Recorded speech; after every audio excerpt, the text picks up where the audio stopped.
There was once an old miller who had 3 sons. When the miller died, he left them all to his oldest son. The middle son was given the donkeys, and the youngest son, a kind man who had always put his father and brothers before himself, was left nothing but his father's cat. "What will become of me?" said the young miller's son with a sigh, looking at his cat. "Buy me a fine pair of boots, and I will help you make your fortune, for your father thought you deserved it," replied the cat. "A talking cat?" The miller's son could not believe his ears. So the miller's son bought the cat a fine pair of boots, and the two of them set off to seek their fortune.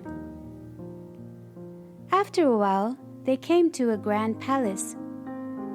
"Wouldn't it be wonderful to live so grandly?" said the miller's son. Later, while the miller's son was sleeping, the cat went hunting and caught a rabbit. He put it in a sack and took it to the palace.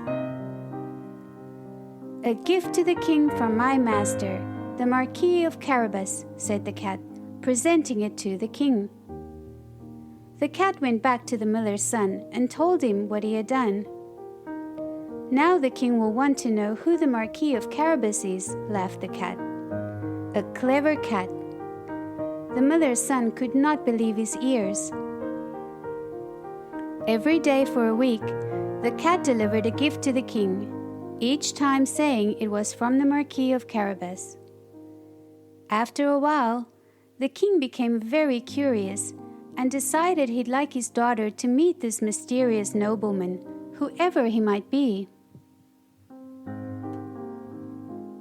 When the cat heard that the king and his daughter were on their way, he wasted no time. "You must take off all your clothes and stand in the river," the cat told his master. The puzzled miller's son did as he was told, and the cat hid his master's tattered old clothes behind a rock. When the cat heard the king's carriage approaching, he jumped onto the road and begged for help. "Your gracious majesty," said the cat, "my master was robbed of all his clothes while he was bathing in the river." The king gave the miller's son a suit of fine clothes to wear. "Please join us in the carriage," said the king.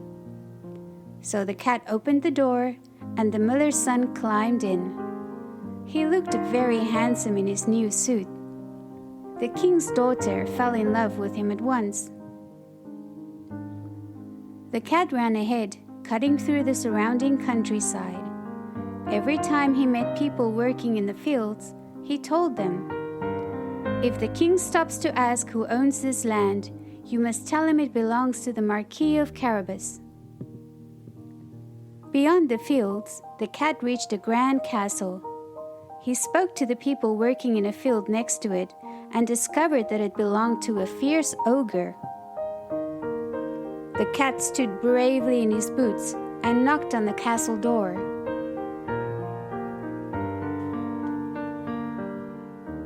"Who dares to disturb me?"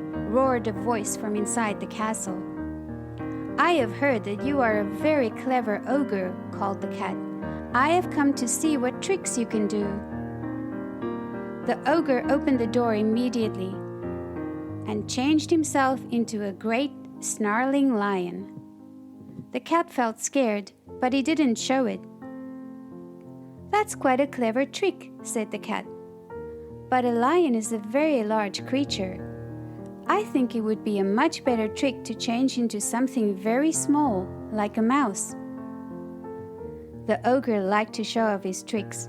He changed at once into a little mouse. The cat pounced on the mouse and ate him up.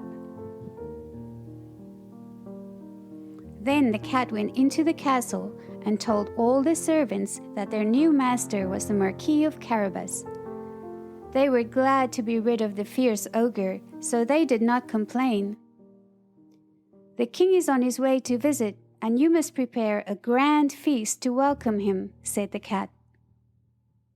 When the king's carriage arrived at the castle, the cat was waiting to welcome him. "Your gracious Majesty," he purred. "Welcome to the home of my master, the Marquis of Carabas." A cunning cat. The miller's son could not believe his eyes. "You must ask the prince's hand in marriage," whispered the cunning cat to his master.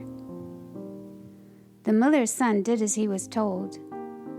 The king, who was impressed by everything he saw, agreed. Soon the Marquis of Carabas and his wife were married, and they lived a very happy life together. The cat was made a lord of the court and was given the most splendid clothes, which he wore proudly along with those fine boots that the miller's son had bought him.